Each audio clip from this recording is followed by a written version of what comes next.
weekend sports from Steve Davis tonight on Newsroom 6. Today on Face the Nation, President Clinton declares a victory as the House Ways and Means Committee approves his tax package. But will the rest of the House and Senate go along? What is the president's game plan?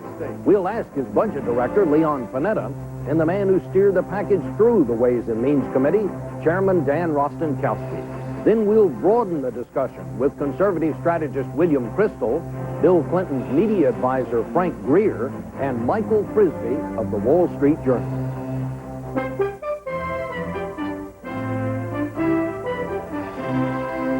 Face the Nation with Chief Washington correspondent Bob Schieffer. And now from CBS News in Washington, Bob Schieffer. And welcome again to the broadcast. Leon Panetta is with us here in our studios in Washington. We began the questioning with him.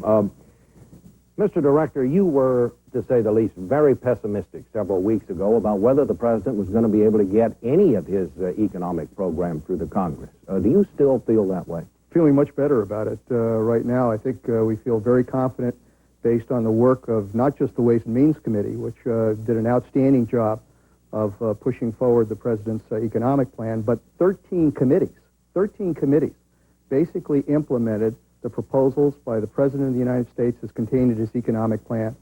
And we think that we have a very good chance of not only passing the House floor, but doing the same thing in the Senate as well. We don't have to face a filibuster in the Senate. A minority cannot stop a vote on this economic plan. So we think that we really are on track in terms of getting the president's economic plan in place. Well, you've certainly given what you see as the plus side, but there are some minuses here. I mean, you're starting out, the Ways and Means Committee has approved the president's tax program. They did make some changes in it. It comes out of that committee with not one single Republican vote. As far as I can find, there's not a single Republican vote in the entire House or the Senate for this program as it now stands. So it seems to me that while you say you feel a little better, you can't feel really good about it as yet.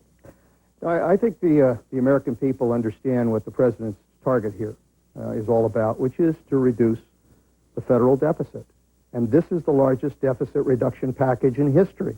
$500 billion, half of it coming from revenues and taxes, half of it through spending cuts, significant spending cuts. I mean, this is the first time. A lot of people have talked about this, and a lot of Republicans have talked about deficit reduction. But the fact is, in this package, every sacred cow has been taken on by the president and the Congress, gone after agricultural savings, veteran savings, Social Security, Medicare savings, reductions in cost of living increases for retirees, a broad-based energy tax. If you're serious about doing deficit reduction, those are the issues you have to take on. Ultimately, if members want to fight against this kind of package and make excuses for it, then they have to respond to their constituents who are going to say, essentially, don't make the same excuses, do something about this deficit. Well, let me tell you, one of the concerns when you expressed those concerns a couple of weeks ago, one of the things you seemed to be saying then was that because it was going to be such a difficult road politically, that perhaps the president would be better served if this whole idea of health care and coming out with some sort of health care package be delayed. Do you still feel that way, that it might be best to put that off for a while? I think the president this last week has put the focus on deficit reduction. He went to the country, made the pitch again that it's very important for us to discipline ourselves here in Washington.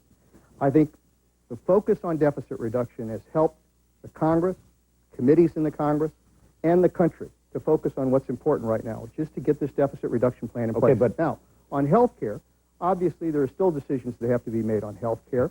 Ultimately, you have to do a health care proposal because it isn't enough just to do this deficit reduction unless we also control health care costs. So it depends a lot on what that health care package looks like because, in fact, I think it can complement what we're doing in deficit reduction. Well, are you saying that you might want to take a look at it later down the line to decide whether it ought to be put off? Well, right now, obviously, no decisions have been made. We're still in task force meetings on the health care bill. A lot depends, obviously, on what benefits are provided, how those benefits are phased in, and what the costs are and what the savings are. So it might have to be postponed. Well, I think it really depends on what that package looks like, because I really believe that if you achieve the kind of cost control that have to be achieved in the health care plan, it can complement what we're doing on deficit reduction. Let me ask you this. Do you really think that the president at this point has the political clout to pass two tax bills? Because you already admit you're going to have a hard time getting through this first set of tax increases. Once you get that done, then you're going to have to figure out how to pay for health care, and you're going to have to pass another tax bill. Can you do both of those things this year? Bob, look, I think people have to look at what are the fundamental problems in this country. The most regressive tax we have right now is the tax on the deficit, and the tax that we pass on to our children and their children on interest costs on the deficit. That's the most regressive tax. If you want to deal with the deficit issue, you've got to deal with it both with significant spending cuts, which are part of this package, plus taxes. Don't forget the taxes in this package. 75% of the taxes are raised from people who earn over $100,000 or more. If we're going to ask farmers to sacrifice, if we're going to ask veterans to sacrifice, if we're going to ask the elderly to sacrifice, Social Security recipients, doctors, hospitals, why can we not ask the wealthiest to also make a contribution to deficit reduction? On health care costs, if people are concerned about dealing with health care in this country, it's the cost issue. Health care costs are going to triple. If you're going to deal with it, you've got to deal with it in the context of solid deficit reduction, and that's what the president has done here. All right, let's take a little break here. When we come back, you'll be joined by the man who got this bill through the House Ways and Means Committee this week, the chairman, Dan Rostenkowski, in just a minute.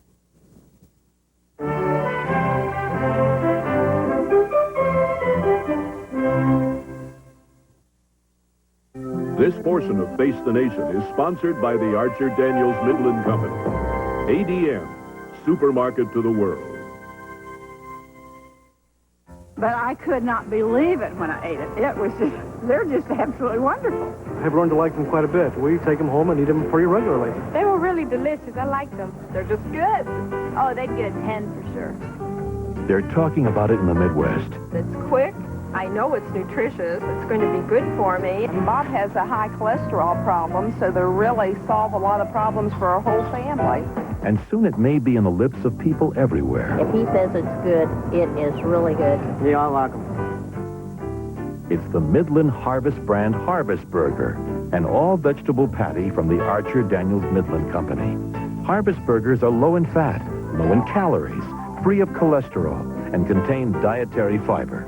Qualities that are in growing demand by today's health-conscious consumers. And what are people saying about the taste? We couldn't have said it better ourselves. ADM, supermarket to the world. The chairman of the House Ways and Means Committee, Dan Rostenkowski, is back home in his district in Chicago, as he is every weekend that I can ever recall. Mr. Chairman, thank you for coming. Well, you got it through your committee. It was no small task, people say, to get all the Democrats, or to get a majority of the Democrats to agree on the president's tax package. You didn't get any Republican votes.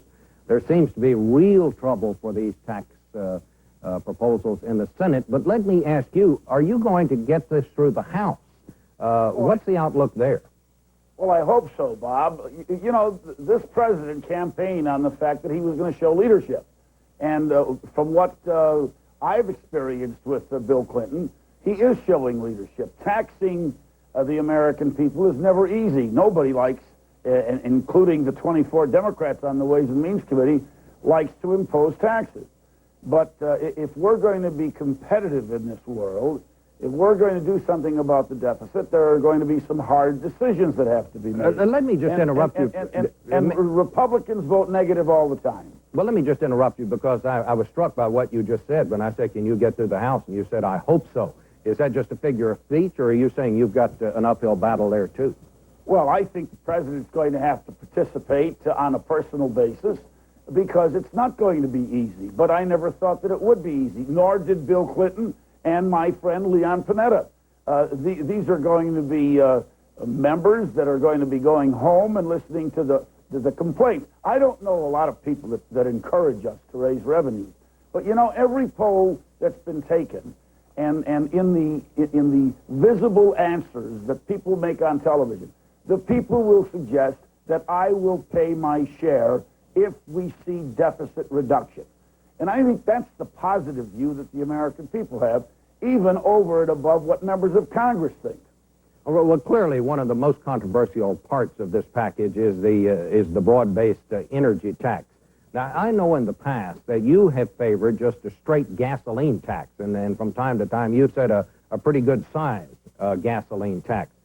Some members of the Senate who are against this broad-based energy tax are saying that perhaps a better way to go would just be to put a tax on gasoline. How would you feel about that if that's what it took to get this tax package through, to drop this broad-based energy tax and to go instead for a gasoline tax? Well, I think the president put together this BTU tax because he felt that everybody was going to make a contribution and it was the fairest way to go. You know, as you pointed out, I've been for a gas tax for the last 15 years. I think that it's unconscionable, the kind of the money that we pay for energy as opposed to other countries in the world. Even in the Committee on Ways and Means, we discussed for a good length of time the fact that whether we ought to increase gas taxes. Now, the argument will come, is that easier to pass than is the BTU tax? I think when you've got the choice of the two, I think in most instances, members of the Senate, as members of the House, find that unpalatable. We have tried in the last 3 years to raise energy taxes by only 4 cents. If you're going to raise the kind of money that's raised in the BTU tax, which is in the neighborhood of $70 billion, you're going to have to increase gas tax at the pump quite a bit. Now, I'm not saying that I wouldn't do that personally, but I do think that when you've got the choice to be made, that the senators will pretty much reflect what members of the Congress and the House of Representatives felt. All right, well, let me put that same question to Mr. Panetta. Senator Boren, Senator Breaux, Senator Conrad from out in the Midwest, they are reflecting the views of people in that part of the world, in the southern states, in the oil states, in the farm states, when saying this BTU tax is just going to kill us. They are starting to talk about a gasoline tax. What's your view on it? Would that be a better way to go? I think the chairman has said it right. Every time people start looking at a particular tax, they can always find another better tax someplace else until you have to face that other tax someplace else. The gasoline tax is not easy to pass.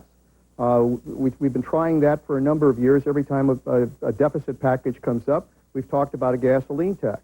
And every time it comes up, rural America goes wild. Farmers say they can't handle it. There is tremendous opposition to it.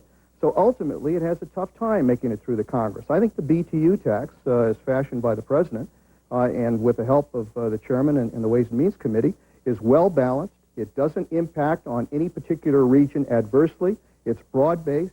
And I think it's the kind of tax we ought to be implementing for energy conservation in the future. But it is also, you would agree, in real trouble, especially in the Senate Finance Committee, where any broad-based tax always faces some tough going.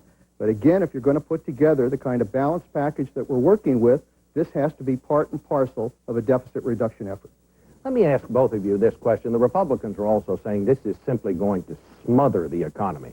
When you talk about a new tax bill now, coupled with the big cuts, budget cuts that are coming, because those are going to mean cuts in defense spending. That's going to be closing down the defense plants. Many of them, Mr. Panetta, are in your home state of California.